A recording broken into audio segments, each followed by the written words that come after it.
रहीम अस्सलाम वालेकुम। मैं ज़मान बलोच अपनी चैनल फाइट फॉर राइट्स तरफ से हाजिर खिदमत हूँ। आज मैं बात करना चाहता हूँ, जहाँ पूरी दुनिया तरक्की कर रहा है, दिन रात मेहनत करके अपने कौम को जदीद तालीम के ज़रिए दुनिया के सारे सहूलतें मुहैया कर रहा है, जहाँ तालीम फ्री है, सेहत फ्री है, जहाँ किसी के ऊपर भी बिला वजह कोई केस वगैरह नहीं होता, जहाँ वकीलों के भारी फीस नहीं होते, डॉक्टरों के भारी फीस नहीं होते, बिला वजह ऑपरेशन नहीं होते, बिला वजह किसी को की पकड़ दकड़ नहीं होती, क्योंकि पूरी दुनिया आला तालीम याफ्ता है। पूरी दुनिया में उनके सियासतदान आला तालीम याफ्ता हैं। वो अपने कौम के लिए 50 से 100 साल के लिए प्लानिंग करते हैं कि भाई आने वाली नस्लों को इस चीज़ की ज़रूरत है, इस तजर्बे की ज़रूरत है, इस मिशनरी की ज़रूरत है, और इस आला तालीम के ज़रिए हमारा कौम तरक्की कर सकता है। यानी वो दिन रात अपनी सियासत नहीं करते, बल्कि वो उस सियासत को वो कारोबार नहीं समझते, वो अपने इबादत समझते हैं, वो अपना फ़र्ज समझते हैं कि भाई हम लोग सियासत कर रहे हैं, अगर हमें वजारतें मिल रहे हैं, हमें इज़्ज़त मिल रहा है, तो उससे उसका फ़ायदा आवाम को मिलना चाहिए, क्योंकि वो लोग प्रोफेशनल सियासतदान हैं, आला तालीम याफ्ता है। लेकिन अफसोस के साथ कहना पड़ता है, पाकिस्तान के अंदर तकरीबन पार्ट टाइम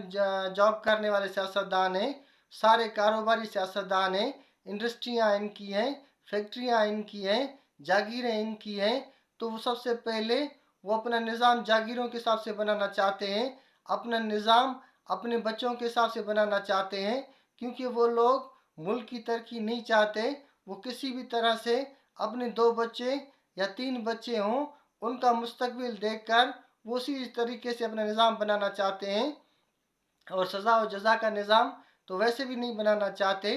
क्योंकि अक्सर हमारे सियासतदानों के ऊपर करप्शन के केसेस हैं, क्रिमिनल केसेस हैं। ज़ाहिर है सज़ा और जज़ा का कानून सख्त होगा, वो लोग खुद जेल में जाएंगे, वो लोग खुद सज़ा खाएंगे, या वो खुद फांसी चढ़ जाएंगे। तो ज़ाहिर है इस वजह से वो लोग कोई भी कानून सख्त नहीं बनाते, ख़ास करके करप्शन के ख़िलाफ़, क्योंकि करप्शन करते ही वो खुद हैं। करप्शन की बहुत से उन्होंने, यानी मुल्क का जो निज़ाम है उन्होंने बनाया ही अपने लिए।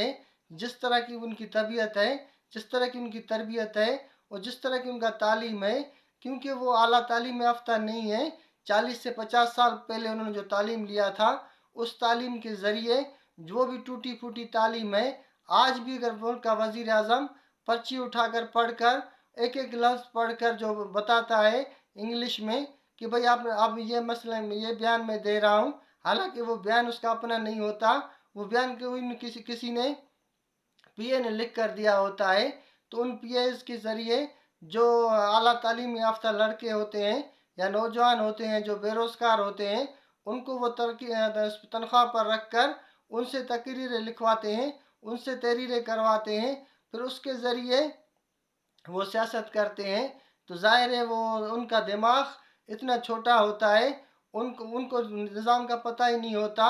तो जो दुनिया में जिस तरह पूरी दुनिया तरक्की कर रहा है, जो आला तालीम पूरी दुनिया में ली जा रही है, तो मेरे ख्याल में कौम को भी चाहिए कि वो फ़लसफ़ा इमाम हुसैन रज़ियल्लाहु ताला पर, या इस पर फ़लसफ़ा इमाम हुसैन रज़ियल्लाहु ताला है क्या, उनकी शहादत की असल वजह क्या है। हालांकि उलमा इकराम बहुत तकरीर करते हैं, सबसे बड़ी वजह यही थी कि यजीद के बारे में इमाम हुसैन रज़ियल्लाहु ताला ने फरमाया कि वो जालिम है, वो जानी है, और वो बिल्कुल ही गुनाह को तो कोई भी मसला नहीं समझता। तो लिहाजा इस तरह का बंदा अगर कोई हुकूमत में आ जाएगा, रियासत चलाने का निज़ाम इस तरह के बंदे के हाथ में जाएगा, तो मुल्क का निज़ाम तबाह हो जाएगा और इस्लामी कल्चर में बिगाड़ पैदा हो जाएगा। तो इमाम हुसैन रज़ियल्लाहु ताला ने पूरी ज़िंदगी अपनी, यानी अपने सारे बच्चे कुर्बान कर दिए, अपनी ज़िंदगी कुर्बान कर दी, लेकिन एक बेईमान के पीछे, एक बदकार के पीछे और उन्होंने बैयत नहीं की, उनके पीछे खड़े नहीं हुए, क्योंकि इमाम हुसैन रज़ियल्लाहु ताला समझते थे अगर मैं इनका बैयत करूँगा, इनका हिमायत करूँगा, तो क़यामत तक लोग जालिम का हिमायत करेंगे, जालिम का बैयत करेंगे, और हर किस्म के बेईमान को रियासत का बड़ा तस्वर करेंगे। तो मेरे ख्याल में पाकिस्तान को भी इस वक्त फ़लसफ़ा इमाम हुसैन रज़ी अल्लाह तआला पर अमल करके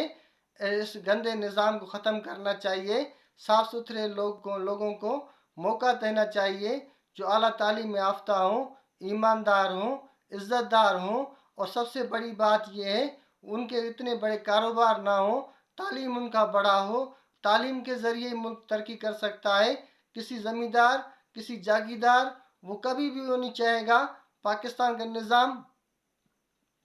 सख्त हो, जहाँ कानून सख्त हो, गरीब को सहूलतें मिले, गरीब को आला तालीम मिले, गरीब को सेहत की सहूलतें मिले, और गरीब जेलों और वकीलों के इनसे आज़ाद हो। क्योंकि वो लोग जानते हैं अगर गरीब आज़ाद हो गया तो ज़ाहिर है अमीर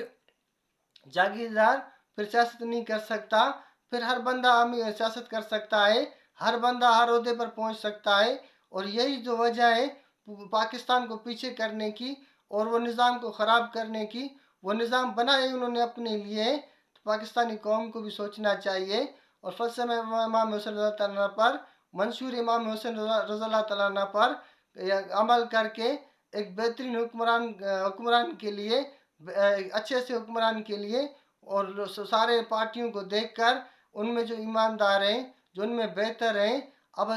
उस दौर का कोई भी हो साहब के बराबर तो नहीं हो सकता। लेकिन इस दौर में जो बेहतर है, जिनके पास तालीम बेहतर है, जिसके कम से कम वो बेईमान नहीं है, तो इस तरह के बंदे को मुंतखब करके भी पाकिस्तान की बेहतरी के लिए काम किया जा सकता है।